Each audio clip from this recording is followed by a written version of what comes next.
Hello everyone, आप सभी लोगों का स्वागत है टीचिंग परीक्षा के आज की इस वीडियो में। तो फ्रेंड्स, जैसे कि आप लोगों ने पिछले लेक्चर को बहुत ही बढ़िया वाला प्रतिसाद दिया, मैंने आप लोगों से कहा था कि आप लोग जो है इस सेशन को एक दिन के अंदर में अगर 1 लाख जो है व्यूज आप लोग कर देते हो तो मैं आप लोगों के लिए और भी बहुत सारे इस तरीके के सेशंस लेकर आऊंगा। और फाइनली फ्रेंड्स, आप लोगों ने आपका प्रॉमिस निभाया, मैं अपना प्रॉमिस निभाऊंगा। आप लोगों ने फ्रेंड्स एक दिन के अंदर में 1 लाख से भी ज्यादा व्यूज और 13,000 से भी ज्यादा जो है आप लोगों ने लाइक्स कर दिए उस सेशन के ऊपर में। तो आप सभी लोगों का बहुत बहुत शुक्रिया। और इसीलिए जो है फ्रेंड्स, आप लोगों के इतने ज्यादा प्यार की वजह से, इतने ज्यादा जो है प्रतिसाद की वजह से जो है फ्रेंड्स, आज का भी सेशन हम लोग यहाँ पर में कंडक्ट करने वाले हैं, बेहतरीन तरीके से कंडक्ट करेंगे। और मुझे उम्मीद है कि आज भी आप लोग बढ़िया तरीके से जो है पढ़ाई यहाँ पर में करोगे। चलिए, तो पहले क्वेश्चन की तरफ में हम लोग आगे बढ़े उससे पहले मैं आपको बताना चाहूंगा कि आज के सेशन के अंदर में मैं आप लोगों को जो सिविक्स के क्वेश्चन है, जो पॉलिटिकल साइंस के क्वेश्चन है आप लोगों के, उसको करवाने वाला हूं आप लोगों को, ताकि आप लोग इन सारे क्वेश्चंस को अच्छे से सॉल्व कर सके। ठीक है, तो जितने भी लोग यहां पर में जुड़े हुए फ्रेंड्स, सेशन को जहां जहां पर में भी शेयर कर सकते हो, जल्दी जल्दी से इस सेशन को शेयर कर देंगे। जिन भी लोगों ने इस सेशन को लाइक कर दिया उन सभी लोगों का बहुत बहुत धन्यवाद। ठीक है, क्योंकि यही बच्चे हैं जो सेशन को जो है फ्यूल दे रहे हैं, सेशन को जो है वो आगे बढ़ा रहे हैं। बहुत बहुत शुक्रिया आपका। चलिए आगे बढ़ते हैं फ्रेंड्स, पहले क्वेश्चन की तरफ में हम लोग जल्दी से। ठीक है, पहला क्वेश्चन आप लोगों की स्क्रीन के ऊपर में ये रहा। देखिए फ्रेंड, TRE 2.0, ठीक है, 6 to 8 में 9 तारीख को जो एग्जाम हुई थी उसमें पूछा गया, द पार्लियामेंट कंसिस्ट ऑफ। ठीक है, पार्लियामेंट जो है वो किन चीज से बनती है, और ये आपको डायरेक्टली क्वेश्चन दिखा रहा हूं मैं, जो एग्जाम में पूछा गया था, स्क्रीनशॉट है आपका। राष्ट्रपति, council of the state, house of the house of the people. Parliament किस किस से बनती है? राष्ट्रपति से, राज्यसभा, लोकसभा, उपर्युक्त में से एक से अधिक। तो देखिए, लोकसभा और राज्यसभा तो होता ही है, ठीक है, संसद के अंदर में हमारी, उसके साथ में राष्ट्रपति भी होते हैं। तो इन तीनों से मिलकर बनती है हमारी संसद। और ये हम लोगों को आपको बता दूं फ्रेंड्स कि हमारे जो है पार्लियामेंट वाला पार्ट जो है उसके अंदर में हम लोग इसको पढ़ते ही है कि राज्यसभा और लोकसभा ये दो तो है ही है, साथ ही साथ राष्ट्रपति भी हमारे संसद का ही पार्ट माना जाता है। तो सभी लोग एक बार जल्दी से कमेंट में लिख देंगे, पार्लियामेंट के कितने पार्ट है? पार्लियामेंट के 3 अंग है, लोकसभा, राज्यसभा और राष्ट्रपति। लोकसभा, राज्यसभा और राष्ट्रपति, ये 3 जो है फ्रेंड्स, ये आपके क्या है? पार्लियामेंट के अंग है। ये याद रखना है आप सभी लोगों ने। ठीक है, अच्छा, लोकसभा को निचला सदन कहा जाता है, ये भी याद रखोगे आप लोग। ठीक है, निचला सदन इसको कहा जाता है, इसको ऊपरी सदन कहा जाता है, अपर हाउस कहा जाता है राज्यसभा को। ये भी आप लोगों को थोड़ा सा याद रख लेना है। हमारे भारत के अंदर में कानून बनाने की सर्वोच्च संस्था कौन सी है? पार्लियामेंट। यूनियन गवर्नमेंट के अंदर में यूनियन जो लेजिस्लेचर है, केंद्रीय जो विधायिका है, वो हमारी संसद है, पार्लियामेंट है, एज पर आर्टिकल नंबर 79। ठीक है, और इतने ज्यादा अधिकार हमारे पार्लियामेंट को क्यों दिए गए हैं? क्योंकि ये जनता का प्रतिनिधित्व करती है, जनता के द्वारा चुने हुए लोग यहां पर में जाते हैं। ठीक है, ये आप लोगों ने याद रखना है। नाउ फ्रेंड्स, अगर आपको ये सेशन पसंद आ रहा है तो यहाँ पर में मुझे बताते रहेंगे और कंटिन्यूअसली आंसर्स करते रहेंगे। यहाँ देखिए, TRE 1.0 के अंदर में 9th-10th में पूछा गया क्वेश्चन, राष्ट्रीय वोटर डे कब मनाया जाता है? अब मैं आपसे पूछ रहा हूँ कि क्यों मनाया जाता है, ये भी बता देंगे आप सभी लोग यहाँ पर में। ठीक है, चलिए दूसरे ही क्वेश्चन में फ्रेंड्स, 1000 से ज्यादा बच्चे यहाँ पर में जुड़ गए हैं और 900 के करीब आप लोगों ने लाइक्स भी कर दिए। तो ऐसे ही आप लोग सेशन को और आगे बढ़ते जाइए। जी हाँ, बिल्कुल PRT के लिए भी रहेगा, ये मैं आपको अभी आगे में बता रहा हूँ, सारे ही सारे क्वेश्चन करा रहा हूँ आपको। ठीक है, ये सारे ही जितना भी GS है आपका, उन सभी में क्वेश्चंस पूछे जाएंगे ये वाले आपके। ठीक है, तो अच्छे से पढ़ना है आपने। तो राष्ट्रीय वोटर डे जो है आप लोगों का फ्रेंड्स 25 जनवरी को मनाया जाता है। क्यों मनाया जाता है 25 जनवरी को? क्योंकि फ्रेंड्स, इलेक्शन कमीशन जो है उसकी स्थापना हुई थी 25 जनवरी 25th, ठीक है, 25 जनवरी 1950 को। ओके, तो उसी दिन की याद में, इस दिन जो है हमारे चुनाव आयोग की स्थापना हुई थी। तो हम लोग हर साल 25 जनवरी को जो है वोटर्स डे मनाते हैं। 2024 की थीम क्या थी? करंट अफेयर का क्वेश्चन आप लोगों का। ठीक है, nothing like voting, I vote for sure. Nothing like voting, I vote for sure. Voting जैसा कुछ नहीं, मैं निश्चित रूप से वोट करता हूं। ठीक है, ये लिख लो जल्दी से, 2024 की थीम क्या थी? ठीक है, एक बार पढ़ लो यहां पर में, nothing like voting, I vote for sure. ठीक है, ये इस बार की 2024 की जो है वो थीम थी। ओके, ये याद रखना है आप सभी लोगों ने। माय वोट माय ड्यूटी नाम से जो है फ्रेंड्स एक अवेयरनेस फिल्म भी बनाई गई थी राजकुमार हिरानी के द्वारा भी। ठीक है, इलेक्शन कमीशन। देखिए, करंट का क्वेश्चन बता रहा हूं, करंट अफेयर का क्वेश्चन। एक शॉर्ट जो है वोटर अवेयरनेस की फिल्म बनाई गई, उसका नाम क्या था? लिखो जल्दी से, जल्दी से, हर कोई बच्चा लिखेगा यहाँ पर मैं कमेंट के अंदर में, जल्दी से लिखिए। वो शॉर्ट फिल्म एक छोटी सी, ठीक है, चुनाव को लेकर, चुनाव के प्रति जो है जागरूकता बढ़ाने के लिए, वोटिंग के प्रति जागरूकता बढ़ाने के लिए राजकुमार हिरानी के सहयोग से इलेक्शन कमीशन ने एक लघु जो है फिल्म बनाई। उसका नाम क्या था? जल्दी लिखो सभी लोग, क्योंकि ये भूल ना जाओ आप लोग, लिख दोगे तो याद रहेगा आप लोगों को लंबे समय तक। ठीक है, उस मूवी का नाम था my vote my duty, my vote my duty उस मूवी का नाम है जो इलेक्शन कमीशन ने राजकुमार हिरानी के साथ में मिलकर बनाई है वोटर अवेयरनेस के लिए।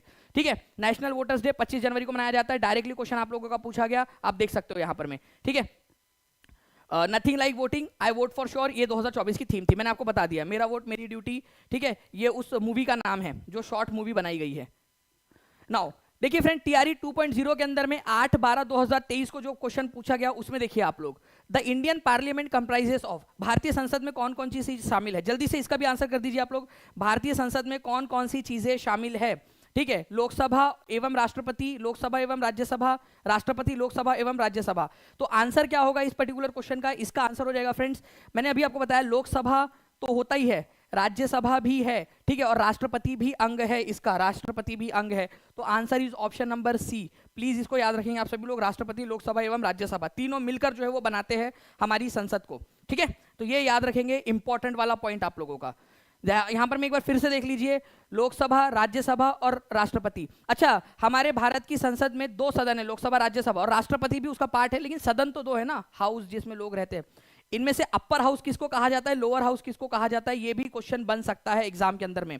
तो प्लीज इसको भी एक बार लिख देंगे आप लोग कि ऊपरी सदन और निचला सदन किसको कहते हैं आप लोग। ओके, चलिए नेक्स्ट क्वेश्चन की तरफ में हम लोग आगे बढ़ते हैं फ्रेंड्स। हमारे संविधान के अनुसार संघीय विधायी निकाय को क्या कहा जाता है? टीआरई 2.0 के अंदर में 6 to 8 के अंदर में पूछा गया क्वेश्चन आपका, according to constitution the union legislative body is called. और मैं आपको बता दूं फ्रेंड्स कि ये सारे क्वेश्चन आपके जितनी भी आपके पीआरटी से लेकर 12 तक की जितने भी आपके जीएस के पेपर्स होते हैं उन सब में पूछे जा सकते हैं। ठीक है, तो इसके लिए आप तैयार रहिए। अब इसका आंसर करो जल्दी से। ठीक है, तो इसको कहा जाता है द पार्लियामेंट, संसद कहा जाता है इसको, ये याद रखना है आप सभी लोगों ने फ्रेंड्स। संविधान के अनुसार संघीय विधायी निकाय को क्या कहा जाता है? संसद कहा जाता है। मैं आपको थोड़ा सा इसके बारे में जानकारी देना चाहूंगा फ्रेंड्स। हमारे भारत का आर्टिकल नंबर क्या है? 79। हर कोई बच्चा लिखेगा जल्दी से। हमारे भारत की संसद के बारे में कहां जानकारी दी गई है कि 3 अंग होंगे, लोकसभा, राज्यसभा और राष्ट्रपति। ये आर्टिकल लिखो जल्दी से सभी लोग। ठीक है, आर्टिकल नंबर 79 के अंदर में ये बात दी गई है, ये याद रखना है आप सभी लोगों ने। ठीक है, इंपॉर्टेंट पॉइंट है आपका, लोकसभा, राज्यसभा और राष्ट्रपति से मिलकर जो है हमारी जो संसद है वो बनती है। आर्टिकल नंबर 81 में लोकसभा के बारे में जानकारी दी गई है आप लोगों की, और ये लोअर हाउस होगा पार्लियामेंट का। ठीक है, इसके अलावा जो है फ्रेंड्स, अगर मैं आपको बताऊं आर्टिकल नंबर 83 के अंदर में पार्लियामेंट का ड्यूरेशन कि कितना समय तक रहेगा, लोकसभा 5 साल का कार्यकाल रहेगा और राज्यसभा का कोई कार्यकाल नहीं रहेगा, वो अनंत रूप से चलती रहेंगी। हर 2 साल में एक तिहाई सदस्य जो है वो रिटायर होते रहेंगे। ठीक है, तो इस तरीके से जो है फ्रेंड्स ये काम काज चलता है आपका। हमारे पार्लियामेंट का आर्टिकल कौन सा, ये आप लोग सभी लोग याद रख लीजिए। अनुच्छेद जो है 79 जो है आपका 79, जिसमें पार्लियामेंट के बारे में दिया गया है, ये हमारी केंद्रीय विधायिका है। केंद्रीय विधायिका मतलब जो केंद्र सरकार के लिए कानून बनाती है। नाउ फ्रेंड, नेक्स्ट क्वेश्चन की तरफ में अगर हम लोग आगे बढ़े, इस क्वेश्चन को भी आप लोग देख लीजिए जल्दी जल्दी से सभी लोग, जितने भी लोग यहाँ पर में जुड़े हुए। Power shared among different organs of the government is known as, जो सरकार के विभिन्न अंगों में शक्तियों की साझेदारी होती है उसको क्या कहा जाता है? ठीक है, डिवीजन ऑफ पावर, शक्तियों का विभाजन, शक्तियों का पृथक्करण, शक्तियों का विकेंद्रीकरण, एक से अधिक या ऊपर में से कोई नहीं। अब ध्यान से समझना फ्रेंड्स इस पर्टिकुलर क्वेश्चन को आप लोग। हमारे भारत के अंदर में एक आर्टिकल है, ठीक है, हमारे भारत के अंदर में जिसको आप लोग जो है आर्टिकल नंबर 50 डीपीएसपी के अंदर में अगर आप लोगों ने थोड़ा भी उसके बारे में पढ़ा हो तो उसका नाम है सेपरेशन ऑफ पावर, शक्तियों का पृथक्करण। आर्टिकल नंबर क्या है? Article number 50। ठीक है, जिसमें बोला गया है कि विधायिका, ठीक है, और कार्यपालिका और हमारी जो जुडिशरी है उनके बीच में शक्तियों का पृथक्करण करना है, शक्तियों को बांटना है। कोई एक दूसरे के काम में जो है वो टांग ना अड़ाए, एक दूसरे के काम के अंदर में हस्तक्षेप ना करे। इसी वजह से शक्तियों का पृथक्करण किया गया है आर्टिकल नंबर 50 के अनुसार। ठीक है, तो आंसर इसका ऑप्शन नंबर जो है बी होने वाला है आप लोगों का। ठीक है, और यहाँ पर मैं अगर आप देखोगे तो ऑफिशियल जो आंसर की आई थी अपडेटेड वाली, उसके अंदर में भी आंसर इसका ऑप्शन नंबर बी माना गया था। ठीक है, क्योंकि आर्टिकल नंबर 50 में इसको सेपरेशन ऑफ पावर बोलते हैं, शक्तियों का पृथक्करण। शक्तियों का पृथक्करण मतलब जो विधायिका है, जो कानून बनाने वाली हमारी संसद है, जो एग्जीक्यूटिव है मोदी सरकार, ठीक है, और जो न्यायपालिका है, उनमें पावर का बराबर बंटवारा हो और एक दूसरे के काम में इंटरफेयर ना करे कोई भी। ठीक है, चलिए फ्रेंड्स, यहाँ पर मैं जैसे मैं देख पा रहा हूँ आप लोगों ने 1000 से भी ज्यादा यहाँ पर मैं लाइक्स कर दिए सेशन को, तो बहुत बहुत शुक्रिया आप सभी लोगों का फ्रेंड्स। ठीक है, नेक्स्ट क्वेश्चन की तरफ में आगे बढ़ते हैं। अधिकतम निर्वाचन क्षेत्रों वाले राज्यों को उनके बढ़ते क्रम में व्यवस्थित कर सही विकल्प का चयन कीजिए। अब ये क्वेश्चन जिसने लगा डाला उसकी लाइफ झिंगा डाला, बहुत ही बढ़िया वाला क्वेश्चन है। ठीक है, 1500 से ज्यादा लोग जुड़े हुए हैं, जल्दी जल्दी से सेशन को लाइक एंड शेयर करते रहेंगे फ्रेंड्स आप सभी लोग। अब देखो यहां पर मैं क्या बोला है, जो राज्य है आपके, ठीक है, उनकी लोकसभा की सीट के अनुसार लगाना है आप लोगों ने, कौन से बढ़ते क्रम के अंदर में। ठीक है, बढ़ते हुए क्रम में लगाना है आपने, घटते हुए क्रम में नहीं बोला है, बढ़ते हुए क्रम में। अब भाई उत्तर प्रदेश में 80 सीटें हैं, तो क्या ये बढ़ता हुआ क्रम होगा कि अपने आप में ये घटता हुआ हो जाएगा, कुछ भी हो आगे में, तो ये आंसर नहीं हो सकता।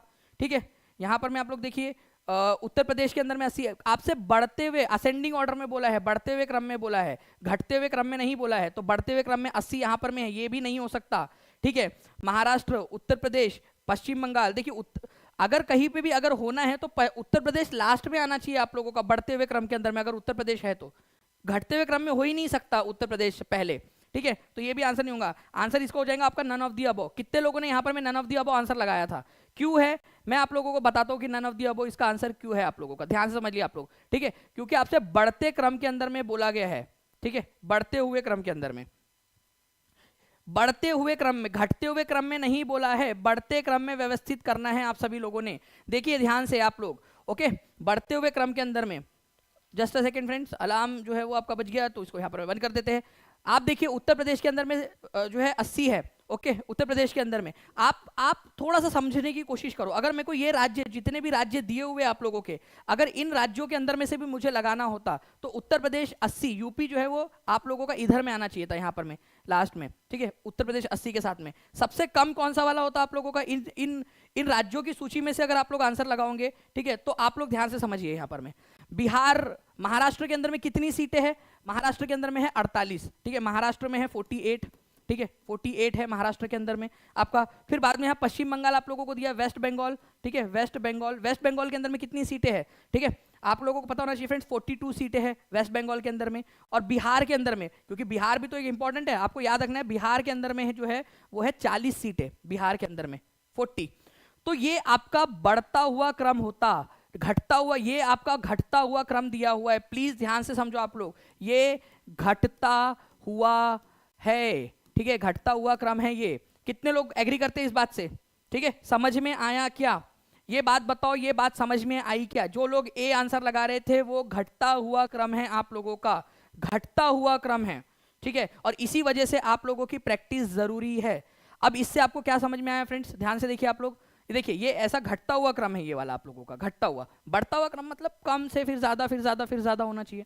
उत्तर प्रदेश में कितनी सीटें, पहले 4 आप लोग जल्दी जल्दी से लिखिए सभी लोग। 1200 से ज्यादा लोगों ने यहाँ पर मैं लाइक भी कर दिया फ्रेंड्स, बहुत बहुत शुक्रिया आपका। जल्दी से बताइए इस पर्टिकुलर क्वेश्चन का आंसर। उत्तर प्रदेश के अंदर में कितनी सीटें हैं, महाराष्ट्र में कितनी है, पश्चिम बंगाल, बिहार में कितनी सीटें? बिहार में आपको पता ही होना चाहिए, बिहार के अंदर में 40 सीटें, और 40 सीटों की वजह से ही पूरा का पूरा खेल हो रहा है अभी आपका, कि 40 सीटें कौन जीतता है, उसी के लिए तो पूरी की पूरी लड़ाई यहाँ पर में चल रही है।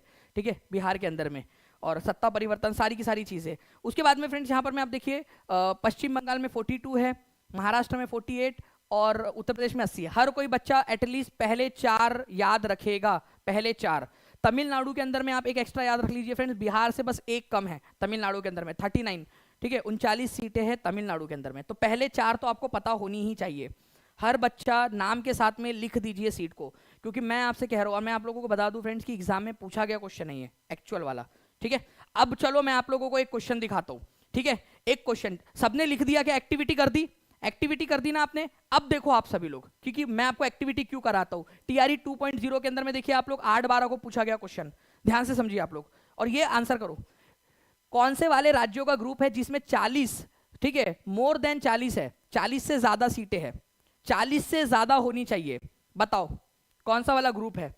अब आप लोगों ने याद किया है भाई, पहले 4 और पहले 5 जो है, ठीक है, तो अब तो आप लोग कर सकते हो, और एक एक बच्चा आंसर करेगा कमेंट के अंदर में, हर बच्चा इस पर्टिकुलर क्वेश्चन का आंसर करेगा कमेंट में, जल्दी से बताइए इसका आंसर क्या होने वाला है आपका। ठीक है, 40 से ज्यादा होनी चाहिए बोल रहा है, 40 से ज्यादा। आपको पता है बिहार में कितनी है? 40 है, तो नहीं हो सकता, क्योंकि बिहार यहाँ 40 से ज्यादा बोल रहा है, काट दो। ठीक है, तमिलनाडु में कितनी है, जल्दी लिख सकते हो क्या, जो बता सकते हैं तमिलनाडु के अंदर में कितनी सीटें हैं लोकसभा की? तमिलनाडु के अंदर में 39 है, अभी आपको बताया था, इसको भी काट दो आप सभी लोग। ठीक है, सी को। उत्तर प्रदेश में 80 है, महाराष्ट्र में 48 है, और पश्चिम बंगाल में 42 है, तो ये तीनों के अंदर में 40 से ज्यादा है, और ये एक्चुअल क्वेश्चन है फ्रेंड्स, ध्यान से समझो आप लोग। ये अपॉर्चुनिटी आप लोगों के पास में, एग्जाम में कौन से क्वेश्चन पूछे जाते हैं वो करवा रहा हूँ। इस क्वेश्चन को आप लोग देखोगे, ये क्वेश्चन 9-10 के अंदर में टीआरई 1 के अंदर में पूछा गया, जिस बच्चे ने भी इसको करके गया होगा टीआरई 2 के अंदर में उसका फायदा हुआ होगा, क्योंकि देखिए 40 से अधिक वाला क्वेश्चन पूछ लिया। इसीलिए बोलते हैं क्वेश्चन ज्यादा से ज्यादा करो, ओके चलिए फिर से एक बार दिखा देता हूँ, मेरे साथ साथ में फिर से दोहराओगे, रिवीजन इज द की। ठीक है चलो मेरे साथ साथ में तमिल लिखते जाओ आप लोग, ऑप्शन में लिखते जाओ आप लोग, सभी लोग चैट में लिखते जाएंगे। तमिलनाडु में कितनी सीटें हैं आप लोग लिखेंगे, ठीक है। बिहार में कितनी सीटें हैं आप लोग लिखिए ताकि आपको याद हो जाए यहाँ पर में, ठीक है। पश्चिम बंगाल के अंदर में कितनी है, क्योंकि ये भी बन सकता है, इसका क्रोनोलॉजी लगाने के लिए बोल सकता है आपको पहले 3 का, और बच्चे काफी ज्यादा कंफ्यूज होते हैं इसमें। महाराष्ट्र में कितनी है, ठीक है, और यूपी में सबसे ज्यादा है फ्रेंड्स, तो ये भी आप लोगों ने याद रखना है, ठीक है। इंपॉर्टेंट वाला पॉइंट आप लोगों का, ओके लिख दिया आप सभी लोगों ने जल्दी से। चलिए आगे बढ़ते हैं। 6 to 8 के अंदर में टीआरई 2 के अंदर में पूछा गया किस राज्य ने भारत में पहली गैर कांग्रेसी सरकार को चुना, ठीक है। पहली बार ऐसा हुआ कि गैर कांग्रेसी सरकार जो है वहां पर में चुनी गई, गैर कांग्रेसी सरकार पहली बार चुनी गई थी, ठीक है। तो आजादी के बाद में जो है फ्रेंड्स जितने भी राज्य थे सारे में कांग्रेस की सरकार बनी। तो आप लोगों से क्वेश्चन पूछा गया किस राज्य ने भारत में पहली बार कांग्रेस गैर कांग्रेसी राज्यों की सरकार को जो है चुना था। Which state elected the first non Congress state government in India, ठीक है। तो सिंपल सी बात है फ्रेंड्स, ये क्वेश्चन का आंसर होगा केरला। केरला था जहां पर में पहली बार जो है फ्रेंड्स आपका जो है आपकी जो है नॉन कांग्रेसी सरकार बनी थी आप लोगों की, ठीक है। ये बनी थी सरकार आप लोगों की, कम्युनिस्ट पार्टी की सरकार बनी थी केरल के अंदर। मैं आपको बता दूं 1957 की बात है, ये पहली बार कांग्रेस के अलावा किसी की सरकार बनी। केंद्र सरकार के अंदर में, चलो एक क्वेश्चन मैं आप लोगों को कराता हूं, ठीक है। केंद्र सरकार के अंदर में पहली बार जो है गैर कांग्रेसी सरकार कब बनी थी ये भी आप लोग याद रखना है। केंद्र में, सेंटर में, तो सेंटर के अंदर में बनी थी 1977 के अंदर में, 1977 में मोरारजी देसाई जनता पार्टी की सरकार बनी थी, जनता पार्टी की केंद्र में जनता पार्टी की सरकार बनी थी। मोरारजी देसाई जो है प्रधानमंत्री बने थे, गैर कांग्रेसी प्रधानमंत्री मोरारजी देसाई। यहां पर मैं राज्य बोला है ना, इसी वजह से केरल होगा। केरल ने 1957 के अंदर में, ठीक है, पहली बार गैर कांग्रेसी सरकार को चुना था, ठीक है। ये याद रखेंगे आप सभी लोग। कम्युनिस्ट पार्टी ऑफ इंडिया जो थी उसकी सरकार बनी थी, सीपीआई की, कम्युनिस्ट पार्टी ऑफ इंडिया की सरकार बन गई थी कांग्रेस की सरकार को हटाकर। कितना इंटरेस्टिंग क्वेश्चन है, आप खुद समझिए यहाँ पर में, है ना। चलिए आगे बढ़ते हैं हम लोग फ्रेंड्स। यहाँ पर में हमारे नेक्स्ट क्वेश्चन की तरफ में जो हमारा पॉइंट है, इंपॉर्टेंट वाले पॉइंट है। मजा आ रहा है आप लोगों को सारी चीजें पढ़ने में, नई नई चीजें सीखने मिल रही है। एक रिवीजन भी मार दूंगा मैं अभी आप लोगों के लिए जल्दी से फटाक से, ठीक है। चलिए आपको बताना है भारत के संविधान में निम्नलिखित में से किस भाषा को राष्ट्रभाषा का दर्जा दिया गया है। राष्ट्रभाषा, ठीक है, बड़ा ही इंटरेस्टिंग सा क्वेश्चन। भारत के संविधान में किस भाषा को राष्ट्रभाषा का दर्जा दिया गया है।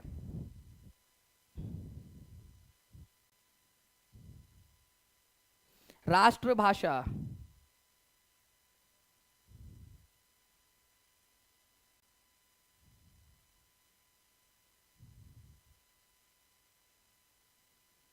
बहुत बढ़िया। देखिए यहाँ पर मैं अलग अलग जो आंसर्स आ रहे हैं ना आप लोगों के, ठीक है, यही तो चाहिए आप लोगों का भाई। राष्ट्रभाषा, राजभाषा और राष्ट्रभाषा में फर्क होता है, कंटिन्यूअसली आंसर्स आ रहे हैं, ठीक है। और यहाँ पर मैं एग्जामिनर ने आप लोगों के साथ में कर दिया खेला। आंसर इसका है ऑप्शन नंबर ई, कोई भी नहीं। हिंदी वालों तुमको जो है कभी भी भारत देश माफ नहीं करेगा, ठीक है, संविधान आपको माफ नहीं करेगा भाई। भारत के संविधान ने कहीं पे भी राष्ट्रभाषा का उल्लेख नहीं किया है, ठीक है। जब भारत के संविधान के अंदर में हिंदी को राष्ट्रभाषा का बनाने की बात आई थी तो दक्षिणी राज्यों ने इसका विरोध किया, उत्तर पूर्वी जो राज्य थे उन्होंने इसका विरोध किया। हिंदी आपकी केवल राजभाषा है, ऑफिशियल लैंग्वेज है, नेशनल लैंग्वेज नहीं है। हमारी कोई नेशनल लैंग्वेज नहीं है, ये याद रखना आप लोगों ने, राष्ट्रभाषा नहीं है। आंसर इज ऑप्शन नंबर ई। कितने लोगों ने सही लगाया था जल्दी से बता देंगे। यहाँ पर में उन्होंने पहली ही बार में सही लगा दिया था। 2000 से ज्यादा बच्चे यहाँ पर में देख रहे हैं फ्रेंड्स, जल्दी बताइए कितने लोगों ने सही आंसर लगाया था। मैं चाहता हूं कि 2000 में से कितने लोगों ने लगाया था, ठीक है, सही आंसर जल्दी बताएं। और नेक्स्ट टाइम से ध्यान रखेंगे, वो भी लिख देंगे कि सर नेक्स्ट टाइम से ध्यान रखेंगे, ठीक है। आपकी कोई भी राष्ट्रभाषा नहीं है, राजभाषा है हिंदी और इंग्लिश, ठीक है, अभी फिलहाल के अंदर में। तो E is the correct answer Bharat का। अच्छा ये क्वेश्चन देखिए आप लोगों का टीआरई 2 के अंदर में पूछा गया 9/12/2023 को। एक्चुअल स्क्रीनशॉट है आपका, देखिए यहां पर मैं एक्चुअल स्क्रीनशॉट लगाया है आप लोगों के लिए, ठीक है। टीआरई 2 का क्वेश्चन, भारत का राजधर्म क्या है, ठीक है, हिंदू बौद्ध जैन राजधर्म। अब यही वाली बात हो गई, भारत का राजधर्म क्या है। कोई बात है यार इसके लिए, मतलब कुछ भी हरकत। एग्जामिनर भाई साहब 9 मतलब बच्चों को तुम ऐसे ही दे रहे हो जॉब यार। राजधर्म क्या है, भारत का राजधर्म बताओ जल्दी से, इसका आंसर क्या होगा, ठीक है। कमेंट में आंसर आना चाहिए, हर एक बच्चे का कमेंट के अंदर में आंसर आ जाना चाहिए। देखते कितने लोग लगा पाते हैं, ठीक है। आंसर पोल भी यहाँ पर मैं आ चुका है आपके पास में, पोल में भी कर सकते हो आप लोग, ठीक है, नेक्स्ट टाइम से ध्यान रखेंगे सर, ये बहुत अच्छी बात है। पोल भी आ चुका है, पोल में भी आंसर कर सकते हो और कमेंट में भी आंसर कर देना है आप सभी लोगों ने। आंसर फिर से ई हो जाएगा आप लोगों का, नन ऑफ द अबव। भारत का कोई भी राजधर्म नहीं है, इसको भी याद रखना है आप सभी लोगों ने। ना राष्ट्रभाषा है, ना ही राजधर्म है। और एक्चुअल क्वेश्चंस आपको दिखा रहा हूं फ्रेंड, जो एग्जाम में पूछे गए। ये 6वीं से 8वीं में पूछा गया, ये 9वीं 10वीं के अंदर में पूछा गया। ठीक है, तो हर एक एग्जाम का आपको क्लियर करवा के दे रहा हूं। नेक्स्ट आगे बढ़ते हैं हम लोग यहाँ पर में हमारे नेक्स्ट क्वेश्चन की तरफ में। भारत का राष्ट्रपति कितनी बार पुनः चुनाव के लिए पात्र होता है? भारत का राष्ट्रपति कितने बार चुनाव लड़ सकता है? ठीक है, जल्दी बताइए आप सभी लोग।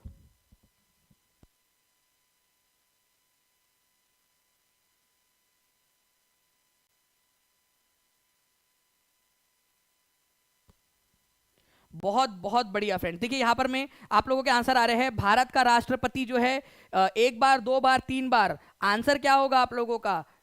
आंसर क्या लगा रहे हो आप लोग, बताओ जल्दी जल्दी से।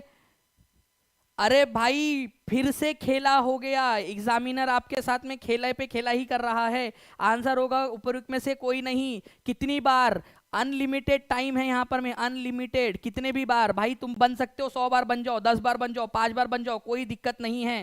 ठीक है, यहाँ पर मैं आपका सारी की सारी, ठीक है, आपको बता दूं कि आंसर इसका ई होगा, कितने भी बार बन सकता है, कितने भी बार बन सकता है। जी खान्स क्लब जी बिल्कुल ठीक है। तो आंसर इसका हो जाएगा आप लोगों को option number E, none of the above. फिर से नन ऑफ दी अबव। कितने लोगों ने सही आंसर लगाया था ये बता दो जल्दी से एक बार। तीसरी बार लगातार ई आंसर आया है आप लोगों का। ठीक है, और 1500 प्लस लाइक्स के लिए बहुत बहुत शुक्रिया आप सभी लोगों का फ्रेंड्स। ठीक है, बहुत बहुत धन्यवाद। नेक्स्ट क्वेश्चन की तरफ में आगे बढ़ते हैं हम लोग। यहाँ पर में आप लोग देखिए, आर्टिकल नंबर 58 बोलता है आप लोगों का कि भारत का नागरिक होना चाहिए, 35 साल की उम्र होनी चाहिए, कोई मैक्सिमम एज नहीं है। तो आप 100 साल के हो तो भी राष्ट्रपति बन सकते हो। ठीक है, आपको बता दूं यहाँ पर में ये बिल्कुल नहीं कहा गया है आप लोगों का कि कितने बार आप बन सकते हो, कितने भी बार बन सकते हो। ठीक है, चलिए, तो ये आर्टिकल नंबर 58 के अंदर में आप लोगों का राष्ट्रपति बनने की क्वालिफिकेशन दी गई है। तो कोई मैक्सिमम एज नहीं है और कितने बार बन सकते वो भी नहीं है। यूएसए के संविधान के अनुसार केवल 2 बार बन सकते हैं, यूएसए के संविधान के अनुसार। तो अगर आप जो है यूएसए का राष्ट्रपति अगर आप देखोगे तो बराक ओबामा 2 बार बने, तीसरे बार भी बन जाते वो, लेकिन 2 ही बार बन सकते मैक्सिमम। हमारे भारत में ऐसा नहीं है। ठीक है, एक और क्वेश्चन आपका देखिए, निम्नलिखित में से किसकी नियुक्ति भारत के राष्ट्रपति द्वारा की जाती है? चीफ जस्टिस ऑफ इंडिया, जजेस of high court, state election commissioner. ध्यान से समझना आप लोग। देखिए चीफ जस्टिस जो सीजीआई होते हैं, इसकी नियुक्ति तो राष्ट्रपति के द्वारा की जाती है, बिल्कुल सही बात है। ठीक है, इसके अलावा जो सुप्रीम कोर्ट के जितने भी जजेस होते हैं, जजेस, ठीक है, आप लोगों के, उनकी नियुक्ति भी कौन करता है? राष्ट्रपति ही करते हैं। हाई कोर्ट के जो जज होते हैं उनकी नियुक्ति भी राष्ट्रपति ही करते हैं। ठीक है, ये याद रखेंगे आप सभी लोग। तो ए और बी सही है, तो more than one of the above answer हो जाएगा, उपयुक्त में से एक से अधिक। राज्य निर्वाचन आयुक्त, ध्यान से समझो बात आप लोग, 2 होते हैं। ठीक है, एक होता है आप लोगों का, ठीक है, इलेक्शन कमीशन ऑफ इंडिया, ठीक है, इलेक्शन कमीशन ऑफ इंडिया, और एक होता है आप लोगों का स्टेट इलेक्शन कमीशन। ठीक है, इलेक्शन कमीशन, स्टेट इलेक्शन, राज्य चुनाव आयोग। आपका जो इलेक्शन कमीशन ऑफ इंडिया के जो जितने भी इलेक्शन कमिश्नर होते हैं उनकी नियुक्ति राष्ट्रपति करता है, प्रेसिडेंट राष्ट्रपति। ठीक है, लेकिन जो स्टेट होता है, स्टेट के अंदर में, राज्य के अंदर में जो चुनाव आयुक्त होते हैं उनकी नियुक्ति राज्यपाल करता है। अब देखिए ये क्वेश्चन आप लोगों के लिए वैसे तो आंसर आ चुका था आप लोगों का, लेकिन फिर भी मैं आपको बता दूं कि ये वाला जो है आप लोगों का सी वाला, अगर ये कभी आ जाए तो याद रखना कि ये वाले का आंसर राज्यपाल होगा आपका इस क्वेश्चन का। ठीक है, कि स्टेट इलेक्शन कमिश्नर्स जो होते हैं, राज्य निर्वाचन आयुक्त, सभी लोग लिख देंगे कमेंट के अंदर में कि राज्य निर्वाचन आयुक्त जो होते हैं उनकी नियुक्ति राज्यपाल करते हैं, और जो केंद्रीय जो चुनाव आयुक्त होते हैं, इलेक्शन कमिश्नर ऑफ इंडिया, उनकी नियुक्ति जो है राष्ट्रपति करते हैं। अच्छा मेरे को एक बात बताओ, हमारे भारत के अंदर में प्रधानमंत्री का चुनाव होता है या प्रधानमंत्री की नियुक्ति होती है? जल्दी से, ये बहुत ही इंटरेस्टिंग सा क्वेश्चन पूछ रहा हूं मैं आपसे। भारत में प्रधानमंत्री को नियुक्त किया जाता है या प्रधानमंत्री को चुना जाता है? आप लोग बताइए जल्दी से। कोई बता सकता है यहाँ पर में प्रधानमंत्री का क्या होता है? चुनाव होता है या उसको राष्ट्रपति नियुक्त करते हैं? प्रधानमंत्री को देख लेते हैं एक बार कि बच्चों का आंसर क्या है। और भाई आपका तो फ्रैक्चर्ड मैंडेट है, यहाँ पर में अलग अलग आंसर कर रहे हैं यहाँ पर में कंटिन्यूअसली आप सभी लोग। ठीक है, कोई बच्चा बोल रहा है कि नियुक्ति होती है, कोई कह रहा है कि जो है यहाँ पर में उनका चुनाव होता है। नियुक्ति चुनाव, नियुक्ति चुनाव, नियुक्ति चुनाव। भाई मैं आपको बता दूं उनकी नियुक्ति होती है। ठीक है, अब आप ध्यान से समझिए यहाँ पर मैं इस पर्टिकुलर पॉइंट को। ठीक है, जितनी भी एग्जीक्यूटिव है गवर्नमेंट की वो राष्ट्रपति के नाम पर ली जाती है और राष्ट्रपति ही प्रधानमंत्री को अपॉइंट करते हैं। बनारस वाले लोग जो है, ये बनारस वाले लोग, वाराणसी के लोग, वो बोलेंगे हम तो सोच रहे थे कि हमने प्रधानमंत्री को चुना है। नहीं जी नहीं, किस गुमान में हो, आपने मेंबर ऑफ पार्लियामेंट को चुना है, आपने मेंबर ऑफ पार्लियामेंट एमपी को चुना है, दैट इज नरेंद्र मोदी जी। इनको चुना है आपने as an MP, member of parliament, Lok Sabha का सदस्य। इनको नियुक्त किया है प्रधानमंत्री के रूप में राष्ट्रपति ने। ये पॉइंट याद रखना है आप लोगों ने, राष्ट्रपति नियुक्ति करता है। आपने केवल एक सांसद को चुना है, सांसद को, बनारस वालों आपने केवल और केवल एक सांसद को चुना है, आपने प्रधानमंत्री को कतई नहीं चुना है। ठीक है, आपने केवल और केवल एक सांसद को चुना है। प्रधानमंत्री की नियुक्ति राष्ट्रपति ही करेंगे। इसके अलावा प्रधानमंत्री के जितने भी चंगू मंगू है, मतलब जितने भी उनके मंत्री परिषद के अंदर में लोग हैं, उनकी नियुक्ति भी कौन करेगा? उनकी नियुक्ति भी राष्ट्रपति ही करेंगे ऑन द एडवाइस ऑफ प्रधानमंत्री। प्रधानमंत्री बोलेंगे कि सर मैडम को, उनके पास जाके, द्रौपदी मुर्मू के पास में, मैडम इनको जो है मंत्री बना दो मेरा। ठीक है, तो उनकी नियुक्ति कौन करेगा? काउंसिल ऑफ मिनिस्टर, केंद्रीय मंत्री परिषद की नियुक्ति कौन करता है? Direct question. और बच्चे पता है कंफ्यूज हो जाते हैं, प्रधानमंत्री करता है। गलत, प्रधानमंत्री की एडवाइस पर राष्ट्रपति करते हैं नियुक्ति। प्लीज इस पॉइंट को लिखो, प्रधानमंत्री की नियुक्ति और उनके चंगू मंगू, उनके मंत्रियों की नियुक्ति, दोनों की नियुक्ति राष्ट्रपति के द्वारा की जाती है। इंपॉर्टेंट पॉइंट है, प्लीज इसको याद रखना आप सभी लोग। ओके, सभी याद रखेंगे आप सभी लोग। देखिए आप लोगों का जो रिस्पॉन्स है ना, जो आप लोग कमेंट के अंदर में बढ़िया तरीके से आंसर कर रहे हो, झूम कर पढ़ रहे हो आप लोग, यही जो है मैं आप लोगों को, मेरे को एनर्जी दे रहा है कि और ज्यादा एनर्जी के साथ में आप लोगों को यहाँ पर मैं पढ़ा सकूं। ठीक है, चलिए आगे बढ़ते हैं हम लोग फ्रेंड्स। यहाँ पर मैं हमारे नेक्स्ट क्वेश्चन की तरफ में, जो और हमारे क्वेश्चन है उनको भी हम लोग करते हैं। ठीक है, आपको बता दूं और प्रधानमंत्री किसकी किसकी नियुक्ति करते हैं? जितने भी गवर्नर है, राज्यपाल है, उनकी नियुक्ति राष्ट्रपति करते हैं। इलेक्शन कमिश्नर जो होते हैं केंद्र के, उनकी, फाइनेंस कमीशन के मेंबर्स की नियुक्ति, फाइनेंस कमीशन, ठीक है, वित्त आयोग। कितने लोग चाहते हैं कि 16वां वित्त आयोग, जिसमें से मैं आपको लिख कर दे रहा हूं, गारंटी के साथ में बोल रहा हूं फ्रेंड्स आपको कि 16वें फाइनेंस कमीशन पे क्वेश्चन आएगा। कितने लोग चाहते हैं कि एक वीडियो बना दूं और उसके ऊपर मैं सारे क्वेश्चंस बता दूं आपको कि जो जो पूछे जा सकते हैं? ठीक है, आप मुझे बताइए, मैं आपको प्रॉमिस करता हूं कि मैं आपको वो वीडियो बना के दूंगा और मैं गारंटी दे रहा हूं कि उस वीडियो के बाहर नहीं क्वेश्चन आएगा आप लोगों का। ठीक है, मैं आपको गारंटी दे रहा हूं 16वां फाइनेंस कमीशन जो है अगले 5 साल तक उसके ऊपर में क्वेश्चन आता रहेगा आप लोगों का। और इस वाले टीआरई के अंदर में भी कंफर्म क्वेश्चन आएगा उसमें। यूपीएससी के चेयरमैन के अंदर में अटॉर्नी जनरल ऑफ इंडिया और CAG, controller and auditor general of India जो होता है, उनकी नियुक्ति भी राष्ट्रपति ही करते हैं। ठीक है, इसके अलावा चीफ मिनिस्टर, दिल्ली के मुख्यमंत्री का अपॉइंटमेंट कौन करता है? देखो, अगर मैं आपसे पूछूं कि बिहार के जो है मुख्यमंत्री की नियुक्ति कौन करता है, आप मेरे को आंसर करके बताओ पहले। बिहार के मुख्यमंत्री की नियुक्ति कौन करता है? बिहार के, ये क्वेश्चन एग्जाम में आया हुआ है इसलिए बता रहा हूं आपको, ध्यान से समझो। ठीक है, जो अभी बताने वाला हूं आपको, बिहार के जो सीएम है उनको अपॉइंट कौन करता है? सीएम को अपॉइंट कौन करता है? अपॉइंट वो करते हैं गवर्नर साहब, जो भी आपके गवर्नर है वो करते हैं। जल्दी बताइए बिहार के गवर्नर कौन है? देखते कितने लोगों को पता है, ये भी बता दीजिए भाई लोग, बिहार के गवर्नर कौन है? तो वही क्या करते हैं फ्रेंड्स आप लोगों के, ठीक है, आर्लेकर साहब जो है वो क्या करेंगे, आपके मुख्यमंत्री को अपॉइंट करेंगे। लेकिन जब बात आती है दिल्ली की, ठीक है, दिल्ली की बात आती है जब भी, दिल्ली की या फिर पौंडीचेरी की, ठीक है, जिसको आप लोग पुद्दुचेरी बोलते हो अब आप लोग, पुद्दू, ठीक है, पुद्दुचेरी की, इनके जो सीएम होते हैं, चीफ मिनिस्टर, उनकी नियुक्ति जो है वो राष्ट्रपति करते हैं, प्रेसिडेंट करते हैं। क्यों करते हैं? कमेंट में आंसर करके बताओ। वाई दिस कोलावेरी डी, बताओ क्यों, वाई, काइकू। ठीक है, बिहार के मुख्यमंत्री है तो गवर्नर करेंगे, लेकिन भाई दिल्ली और पुदुचेरी के चीफ मिनिस्टर जबकि छोटे छोटे से है ये, तो फिर उनकी नियुक्ति क्यों राष्ट्रपति करते हैं? बताइए क्यों करते हैं? अरे भाई ये यूनियन टेरिटरीज है, इसी वजह से ये यूनियन टेरिटरीज है, केंद्र शासित प्रदेश है, केंद्र शासित, ठीक है, केंद्र शासित जो है वो प्रदेश है आप लोगों के, ये इसी वजह से। ठीक है, मुख्यमंत्री इनके जो होते हैं उनकी नियुक्ति राष्ट्रपति के द्वारा की जाती है, जबकि बाकी जो राज्य है नॉर्मल वाले, उनकी नियुक्ति उनके गवर्नर के द्वारा की जाती है। ये क्वेश्चन आया था कि दिल्ली के मुख्यमंत्री की नियुक्ति कौन करता है, सब लोगों ने लगा के आया था ये क्वेश्चन का आंसर एक एग्जाम में। ठीक है, लेफ्टिनेंट गवर्नर दिल्ली के, लेफ्टिनेंट गवर्नर दिल्ली के, लेफ्टिनेंट गवर्नर, सबका गलत हो गया था क्योंकि राष्ट्रपति करते हो की नियुक्ति। ठीक है, चलिए नाउ फ्रेंड्स, अपने राष्ट्रपति अपने अधिकारों का निस्तारण किसकी सलाह से करता है? क्या राष्ट्रपति के पास इतनी शक्ति है कि वो अपना खुद का दिमाग लगाकर सारे काम कर ले? नहीं।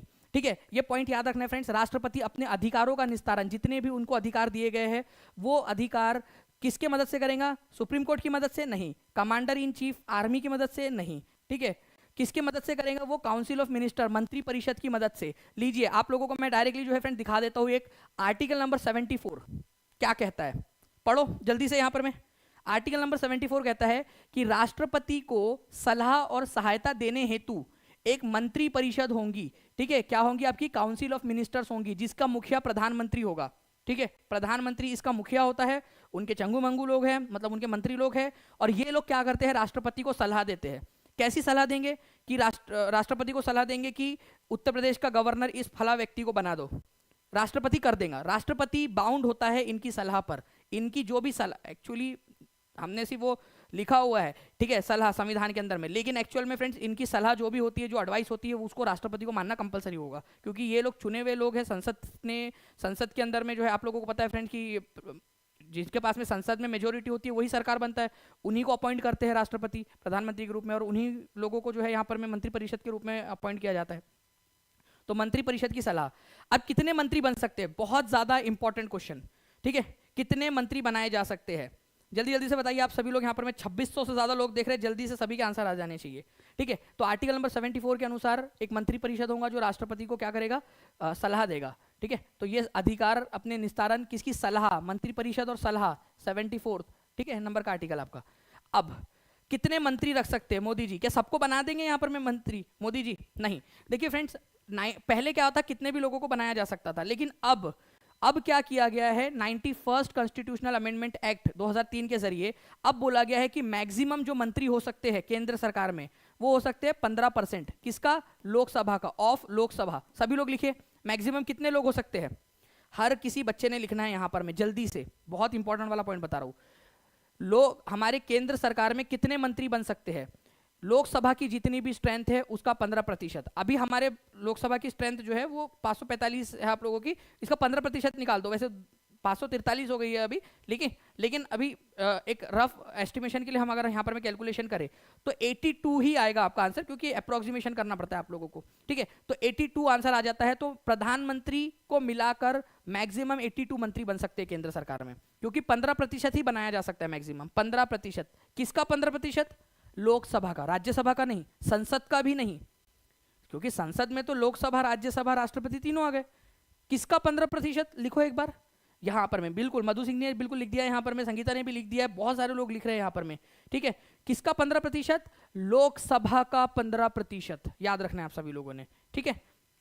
चलिए नाउ फ्रेंड्स, लोकसभा में प्रथम महिला सभापति कौन थी? लोकसभा की पहली महिला सभापति कौन थी? आंसर करिए आप लोग यहाँ पर में जल्दी से, ठीक है। तो देखिए, अगर हम लोग बात करेंगे फ्रेंड्स यहाँ पर में पहली महिला सभापति या पहली स्पीकर, तो ये थी मीरा कुमार, ठीक है, मीरा कुमार, ये याद रखना आप सभी लोगों ने। और सेकंड नंबर की कौन थी? अगर ये क्वेश्चन आ जाए सेकंड नंबर पे, ठीक है, तो सुमित्रा महाजन, सुमित्रा महाजन, महाजन, ओके।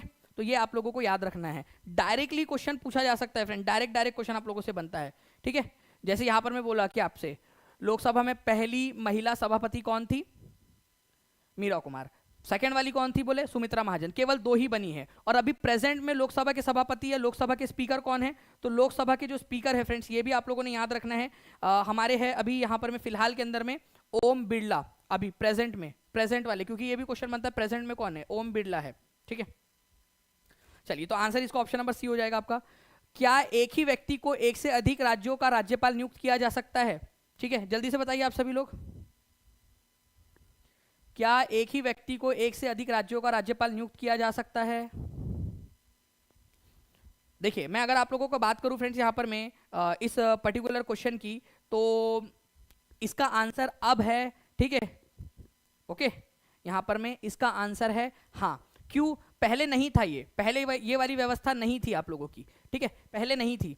लेकिन 1956 में, 1956 के अंदर में जो 7वें नंबर का संविधान संशोधन हुआ, 7th नंबर का संविधान संशोधन, जिसमें राज्यों का वापस से आप लोगों ने राज्य का रीऑर्गेनाइजेशन किया, स्टेट रीऑर्गेनाइजेशन जिसको बोलते हैं, उसके बाद में हमने ये बोला कि भाई राज्यपाल, एक व्यक्ति को 2 से 1 या 1 से 2 या 2 से ज़्यादा राज्यों का भी राज्यपाल बनाया जा सकता है, ठीक है। तो इसका आंसर होगा हाँ।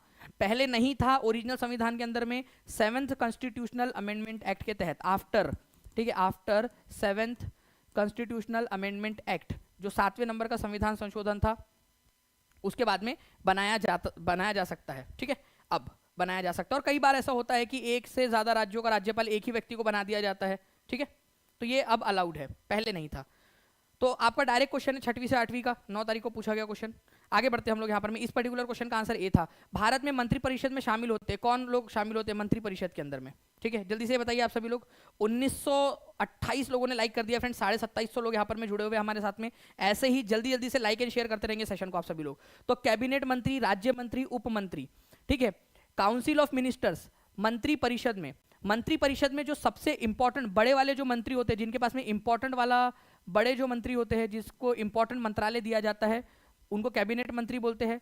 उससे नीचे होते हैं राज्य मंत्री, जिनको इंडिपेंडेंट विभाग दिया जाता है, minister of state. Minister of state मतलब राज्यों के अंदर में अलग अलग, उत्तर प्रदेश, बिहार, वैसे वाले में नहीं। राज्य मंत्री मतलब कैबिनेट मंत्री से छोटे वाले मंत्री, ठीक है, राज्य मंत्री। और फिर होते हैं कुछ उप मंत्री। तो तीनों ही जो है फ्रेंड्स इसके अंदर में शामिल होते हैं। तो इस पर्टिकुलर पॉइंट को आप लोगों को थोड़ा सा याद रखना है। मैं आप लोगों को जो है एक इमेज के थ्रू यहाँ पर मैं दिखाना चाहूँगा, ताकि आप लोग इस पर्टिकुलर पॉइंट को अच्छे से समझ सके। ठीक है, जस्ट अ सेकेंड। ठीक है, तो आंसर इसका आपका more than one of the above हो जाएगा, तीनों के तीनों होते।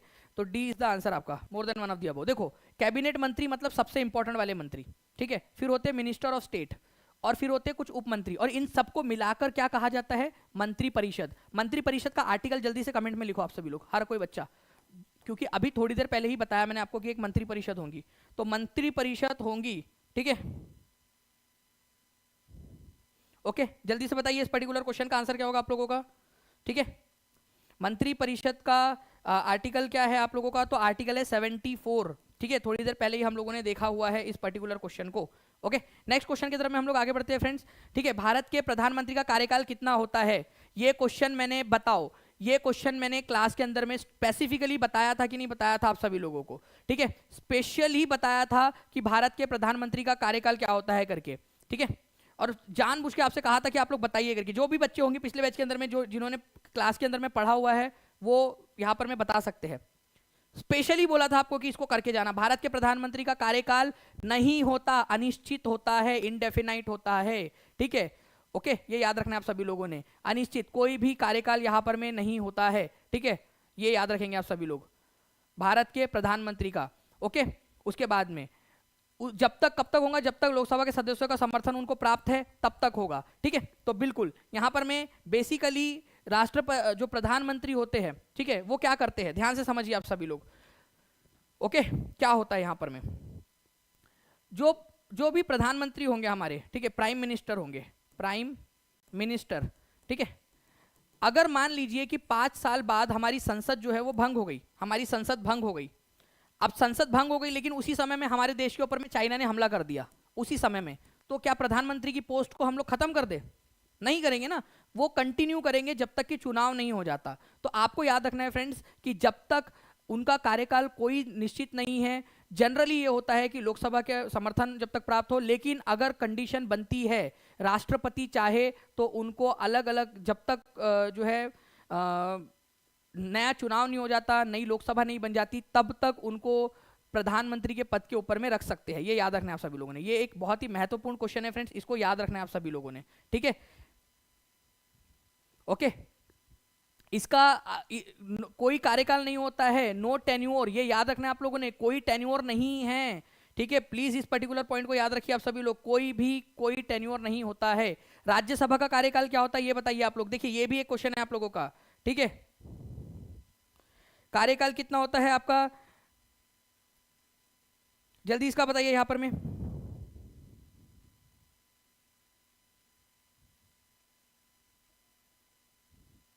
जल्दी जल्दी बताइए इस पर्टिकुलर क्वेश्चन का आंसर क्या होगा?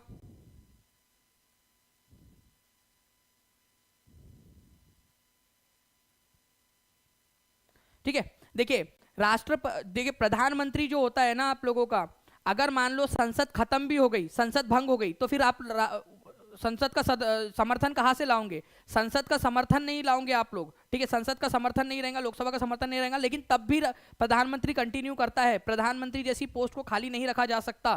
ठीक है, इसका जो रेफरेंस है मैं आपको बता देना चाहूंगा कि जो एम लक्ष्मीकांत है आपकी बुक, उसके अंदर में से एक अस्थाई सदन है, ये भी कंटिन्यूअस चलता है। राज्यसभा का भी कोई कार्यकाल नहीं होता, 6 साल राज्यसभा के सदस्य का कार्यकाल होता है। राज्यसभा जो है उसके सदस्य, राज्यसभा के जो सदस्य है उनका कार्यकाल होता है यहाँ पर में, सदस्य का।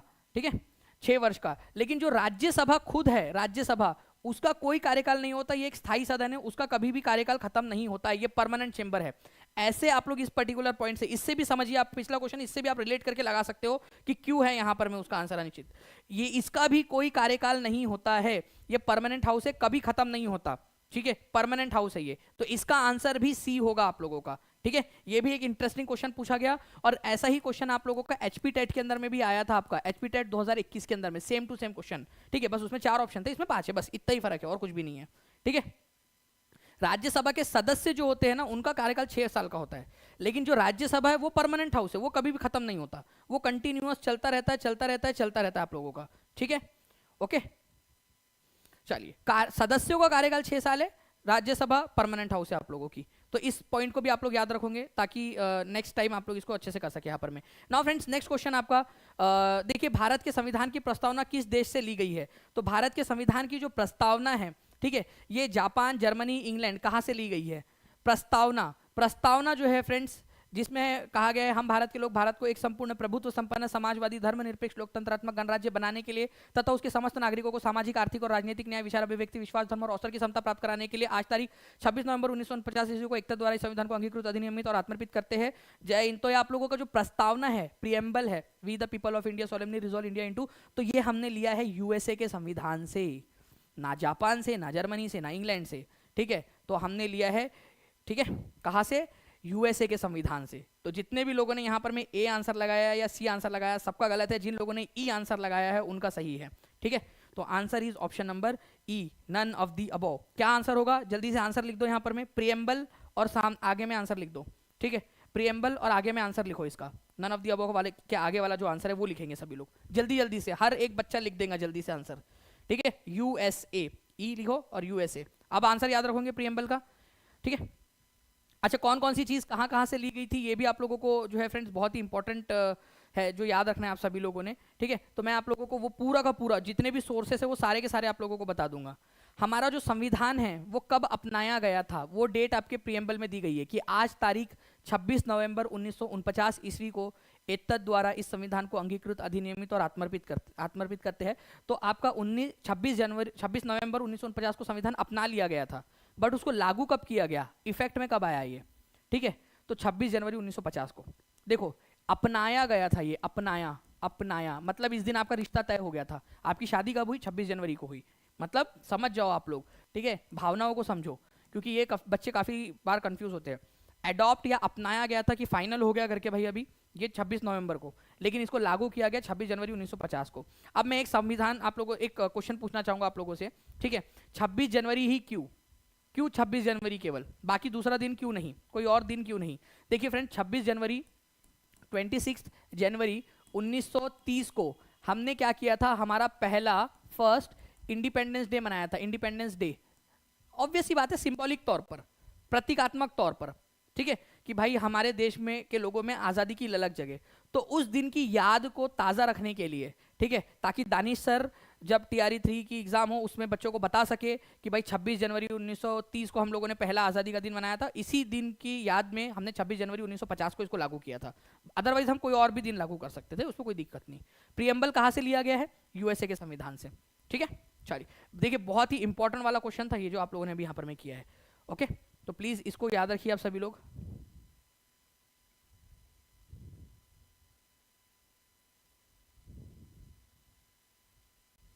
बहुत बढ़िया, चलिए आगे बढ़ते हैं हम लोग यहाँ पर में फ्रेंड्स, हमारे नेक्स्ट जो हमारा क्वेश्चन है, ठीक है, उस पर्टिकुलर क्वेश्चन की तरफ में।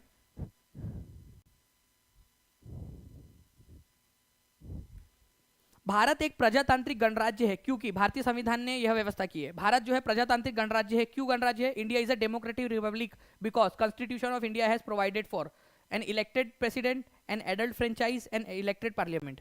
हमारा भारत जो है वो प्रजातांत्रिक गणराज्य है, ठीक है, गणराज्य है हमारा भारत। क्यों? कारण क्या है हमारे भारत का?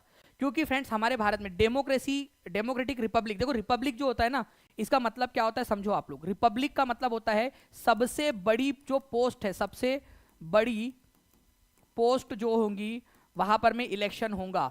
हमारे भारत की सबसे बड़ी पोस्ट क्या है?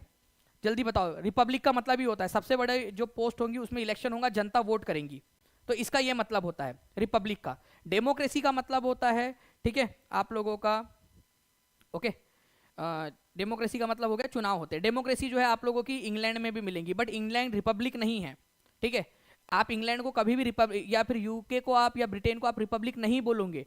वो क्या है, एक मोनार्की है, लिमिटेड मोनार्की है। वहां पर में सबसे बड़ी पोस्ट है राजा या रानी की, और वो हेरिडिटरी चलती है, वंशानुगत चलती रहती है। रानी मरी, उनका बच्चा जो है वो राजा बन गया वहां पर में, ठीक है, सिंपल। हमारे भारत के अंदर में राष्ट्रपति के बाद में उनका बच्चा या बेटा या बेटी नहीं बनते हैं।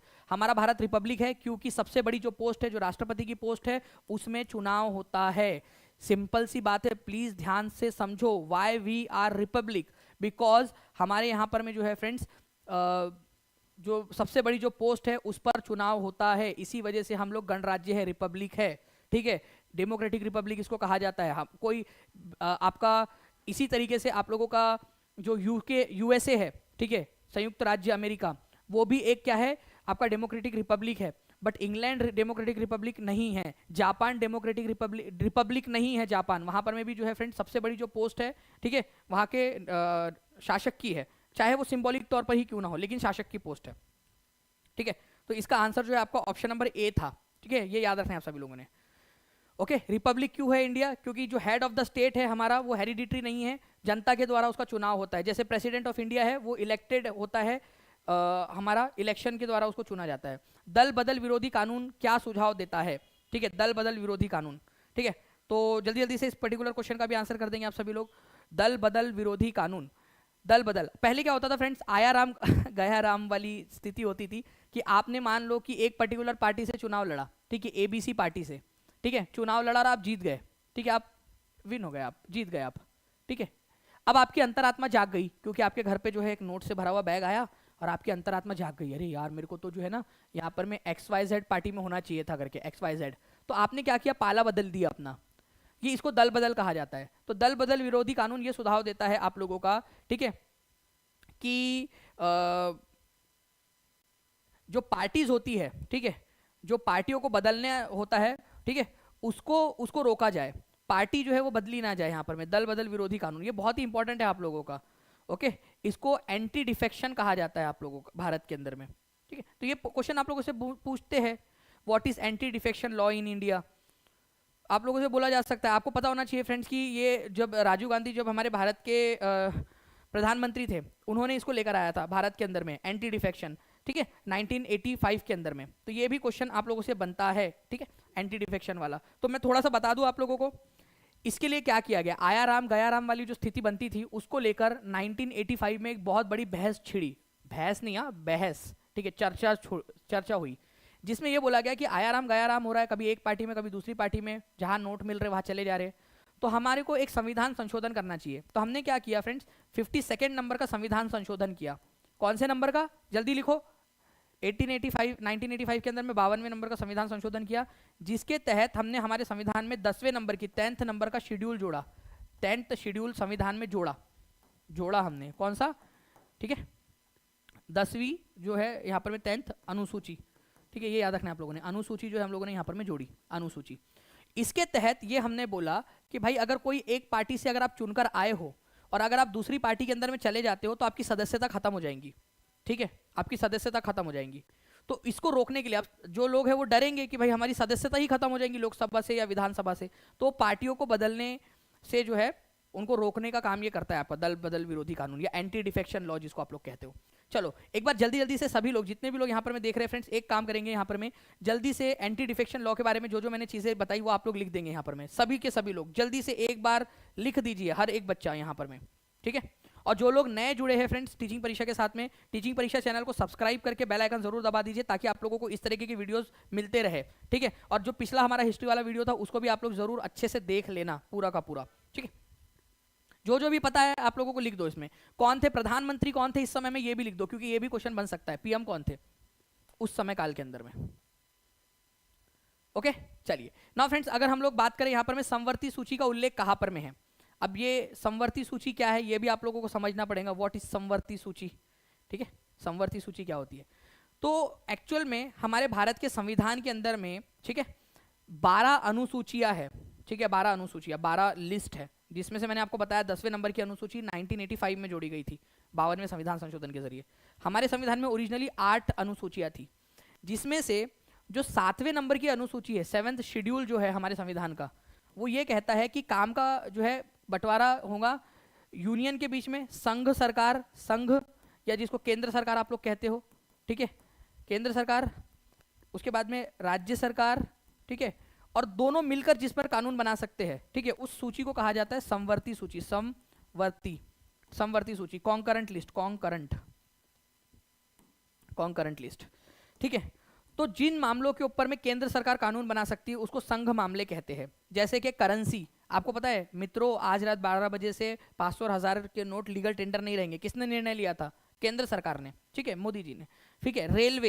रेलवे ये याद रखना है आप लोगों ने। विदेशी मामले, विदेशी दारू नहीं, हाँ, विदेशी मामले जो होते हैं आप लोगों के, जितने भी फॉरेन अफेयर्स होते हैं वो पूरे, ठीक है, केंद्र सरकार के पास में है विदेशी मामले आपके। इवन इनकम टैक्स, जो इनकम टैक्स होता है आप लोगों का, इनकम टैक्स, पोस्ट ऑफिस, जिसको कम्युनिकेशन कह सकते हो आप लोग, कम्युनिकेशन संचार माध्यम, कम्युनिकेशन केंद्र सरकार के पास में है, ठीक है।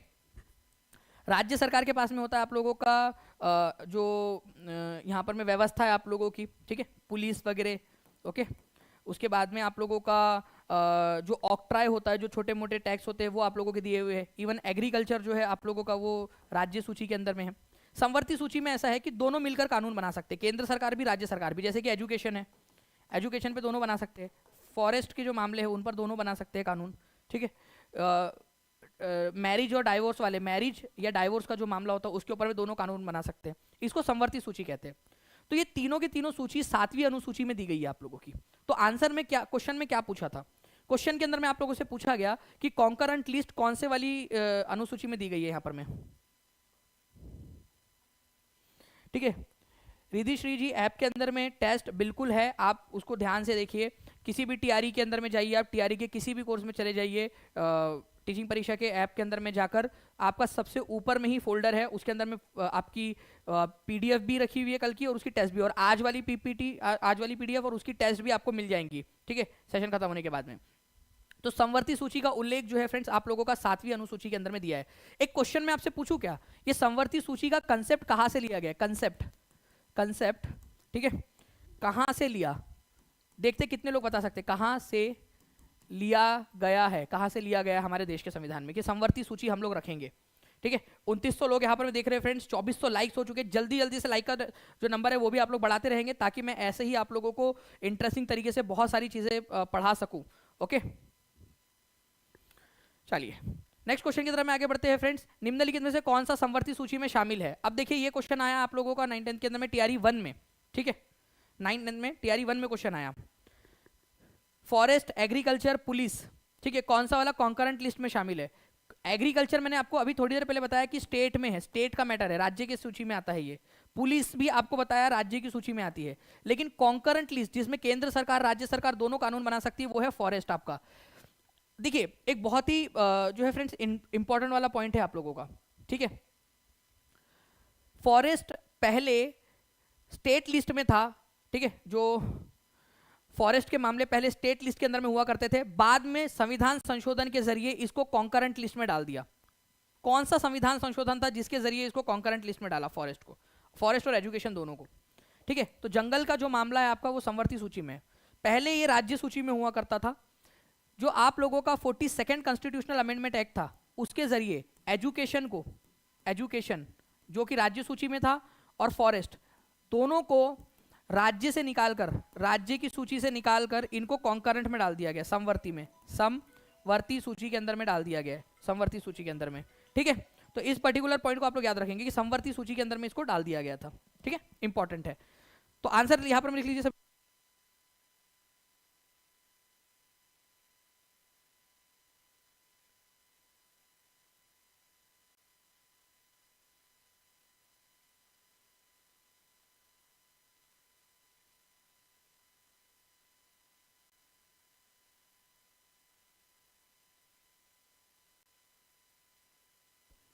ठीक है, तो आंसर जो है फ्रेंड्स आप लोगों का यहाँ पर फॉरेस्ट हो जाएगा।